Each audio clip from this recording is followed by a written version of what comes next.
एक फिल्म है, European film है, तीसरा विश्व युद्ध हो चुका है, उसके बाद का दृश्य दिखाते हैं, सीन दिखाते हैं। नगर वीरान है, शहर झुलसा हुआ है, जंगल जले हुए हैं, चारों तरफ सुनसान है, कोई मनुष्य नहीं है, जंगल में भी सन्नाटा है, सब इंसान मर चुका है।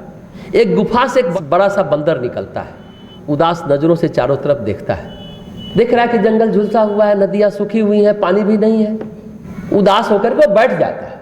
फिर उस गुफा से थोड़ी देर बाद एक बंदरिया निकलती है और पूछती है कि इतने परेशान क्यों हो। बंदर बहुत निराशाजनक भाव से कहता है कि ये सब क्या हो गया।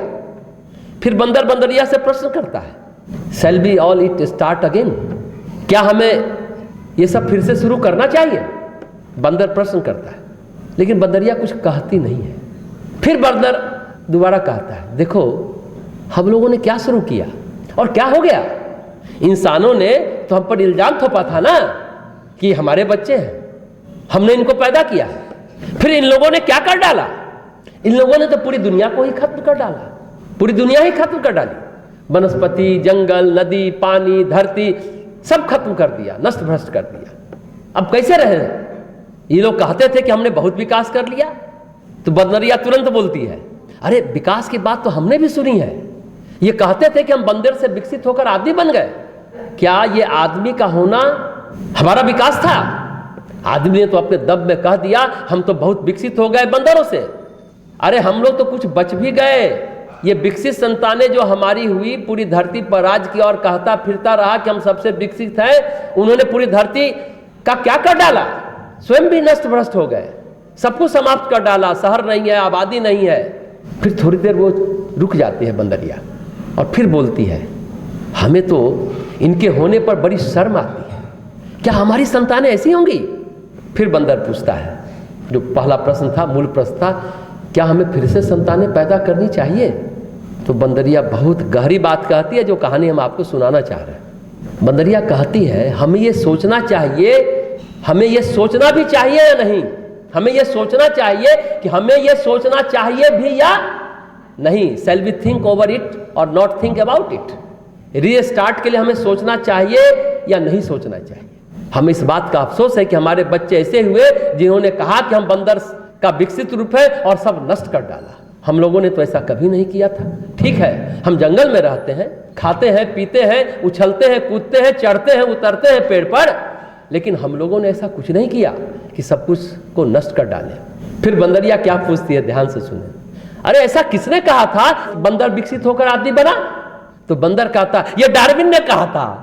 डार्विन नाम का एक आदमी था, उसने कहा था। ओहो, अरे हमें तो आदमियों पर शर्म आती है, सर्वनाश करने वाला, क्या ये हमारे विकसित रूप थे, ये हमारे बच्चे हैं। हमें इनके पूर्वज होने पर, पुरखे होने पर शर्म आती है। ये पूरी पिक्चर है, फिक्शन है, जिसमें दिखाया गया कि तृतीय विश्व युद्ध कैसे हुआ, और हो गया तो फिर क्या हुआ, कुछ नहीं बचा, परमाणु युद्ध हुआ और सब कुछ खत्म हो गया। ये फिल्म की कहानी है, यूरोपियन फिल्म की। अब एक प्रश्न है, ये संघर्ष, ये लड़ाई, ये युद्ध मनुष्य ने मनुष्य से अपने को बचाने के लिए किया या अपने को नष्ट भ्रष्ट करने के लिए लड़ा। उत्तर बस एक ही है, सारी लड़ाई जो है ना, वो अहंकार की लड़ाई है, स्वार्थ की लड़ाई है। समस्या तो इंसान की यही है ना, कह सकते हैं सर्वाइवल ऑफ द फिटेस्ट बनने के चक्कर में पूरी तरह डिस्ट्रॉय हो गया। अहंकार की तलाश में हमने मौत को तलाश लिया। देख रहे हैं आज चारों तरफ क्या स्थिति है, रूस की क्या समस्या है, यूक्रेन की क्या समस्या है, चीन की क्या समस्या है, इजराइल की क्या समस्या है, हमास की क्या समस्या है, ईरान की क्या समस्या है, अमेरिका की क्या समस्या है। सिर्फ एक ही समस्या है। बहुत सारी बातें इसमें कही जाएंगी। एक शब्द में अगर कहा जाए समस्या क्या है तो विस्तारवाद। हम अपना विस्तार करें। आजकल बहस सीरी है कि औरंगजेब अच्छा आदमी था या बुरा आदमी था, वो भी विस्तार के चक्कर में इतना नृशंस जघन्य हत्याएं करता रहा। अगर अच्छा आदमी था तो हिंदुओं पर जजिया टैक्स क्यों लगाया, कर क्यों लगाया, किसी और पर यह टैक्स क्यों नहीं लगाया। सिर्फ संभाजी का ही जीव नहीं काटा, नाखून नहीं निकलवाया, घाव पर नमक नहीं छिड़का, बंदा बैरागी के साथ भी वही किया। संभाजी की तरह बंदा बैरागी की गर्म चिमटे से खाल नुचवाई। सोचिए, कल्पना कीजिए, देश से हट जाता है। सूफी सरमत का तो केवल गला कटवाया था, लेकिन एक आदमी के साथ ही नहीं किया, लाखों लोगों के साथ किया, बर्बरतापूर्ण तरीके से उनकी हत्या की। उसके पिता भी उसे अच्छा इंसान नहीं कहते थे, उसने भी उनको कैद में रखा शायद 7 साल। एक ही सुराही पानी देता था, दिन भर प्यासे तड़पते थे। अपने भाइयों को मरवाकर वह दिल्ली सल्तनत का बादशाह बना। दारा शिकोह जो थोड़ा संत थे, सूफी फकीर जैसे थे, उसका सर कटा करके ढक करके बादशाह जो कैद में था शाहजहां उसके पास भेजा। देख करके चीख निकल गई, चित्कार निकल गए, जो लाया सबको चित्कार निकल। इतना कल्पना कीजिए कितना खतरनाक, कितना जालिम होगा औरंगजेब, कितना खतरनाक होगा। उसके पिता शाहजहां भी उसे अच्छा इंसान नहीं कहते थे। अगर कोई उसे अच्छा इंसान कहता है तो उसके दिमाग का दिवालियापन है। प्रश्न मुगलों का भी नहीं है, अरे प्रश्न शिवाजी का भी नहीं है, प्रश्न संभाजी का भी नहीं है। क्या मुगलों ने हिंदुओं के बहु बेटियों को नहीं उठाया?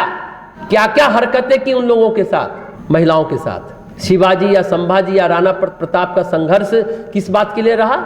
वो तो दिल्ली पर कब्जा नहीं जमाना चाहते थे। शिवाजी के राज्य पर तो मुगलों ने आक्रमण किया था ना, वो तो अपनी रक्षा कर रहे थे और शांति से रहना चाहते थे। दिल्ली पर आक्रमण तो बाद में बाजीराव पेशवा ने, मराठा ने किया और जीता भी, जब मुगल शासक शहरयार आदि बहुत कमजोर हो चुके थे। हर एक 6 महीने पर सल्तनत का बादशाह बदल जाता था, कोई बादशाह बन जाता था। मुगलों ने गुरु गोविंद सिंह, गुरु तेग बहादुर के साथ क्या किया? समस्या हिंदू मुसलमान की नहीं है, समस्या जीवन मूल्यों की है।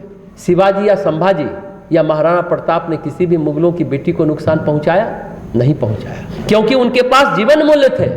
आपको कहानी मालूम है ना, जब शिवाजी जीत करके आए थे मुगल शासक में, तो गौहर बानो को सेनापति जीत के लाया था। मुगल लोग तो सभी लड़कियों को लूट के ले जाते थे, जो अभी हमने बताया। अब उसके साथ क्या करते थे, चर्चा करनी नहीं चाहिए।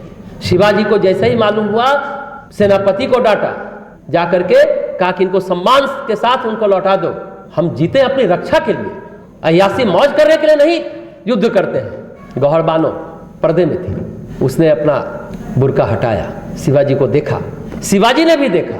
शिवाजी क्या बोलते हैं आज के लड़कों को सुनना चाहिए और लड़कियों को भी सुनना चाहिए। अगर मेरी माँ जीजाबाई इतनी सुंदर होती तो मैं भी सुंदर होता।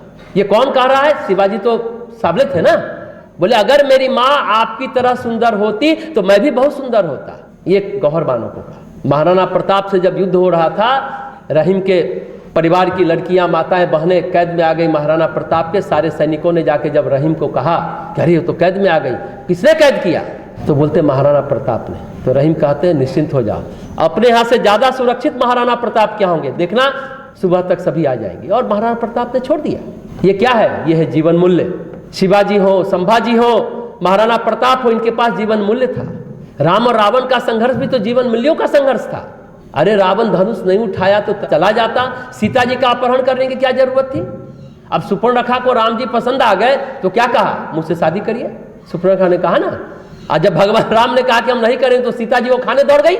अरे यदि हम आपको पसंद है तो क्या आप हमको जबरदस्ती हथिया लेंगे, जीवन भर गुलामी कराएंगे? ये क्या है? यह है स्वार्थ और अहंकार।